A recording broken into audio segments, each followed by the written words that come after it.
اللہ کے نام سے شروع جو نہایت مہربان رحم والا ہے۔ دوستو، ویڈیو شروع کرنے سے پہلے آپ سے گزارش ہے کہ حضور نبی کریم صلی اللہ علیہ وآلہ وسلم کی بارگاہ میں ایک مرتبہ درود پاک پڑھ لیں۔ جزاک اللہ۔ ایک بادشاہ اپنے ایک درباری پر ناراض ہوا اور چاہا کہ اسے ایسی سزا دے کہ اس کی نسلیں تک اس کو یاد رکھیں۔ بادشاہ نے تلوار نیام سے نکالی۔ کسی کی مجال نہ تھی کہ بادشاہ کے سامنے دم مارے یا کوئی سفارش کرے۔ البتہ عماد الملک نامی ایک درباری زمین پر گر گیا اور اس درباری جس پر بادشاہ ناراض تھا کے حق میں معافی کی فریاد کرنے لگا۔ اسی وقت بادشاہ نے غضب کی تلوار ہاتھ سے رکھ دی اور فرمایا کہ جاؤ، اس نے جو بھی میری نافرمانی کی ہے میں نے اسے تیرے معافی مانگنے کے صدقے اسے قطع نظر کی اور اس کو معاف کر دیا۔ جب تیرا وجود درمیان میں آ گیا تو چاہے جرم کیسا ہی سخت ہو میں اس سے راضی ہوں۔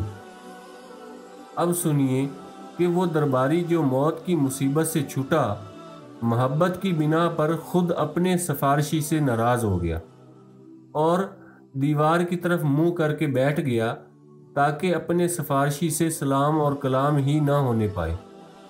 وہ اپنے سفارشی سے اس قدر انجان ہو گیا تو لوگ افسوس کرنے لگے اور کہنے لگے کہ اگر یہ مجنوں نہ ہوتا تو ایسے شخص کی دوستی کیوں ترک کرتا جس نے اس کو دوبارہ زندہ کیا اور اس کو بادشاہ کے غضب سے رہائی دلوائی۔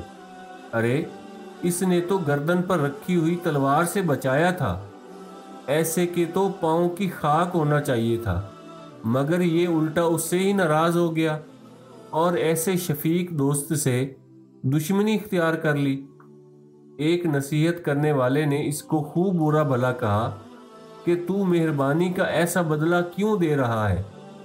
اس نے جواب دیا کہ بادشاہ پر جان تصدق ہے، میرے اور بادشاہ کے درمیان وہ کیوں سفارشی ہوا؟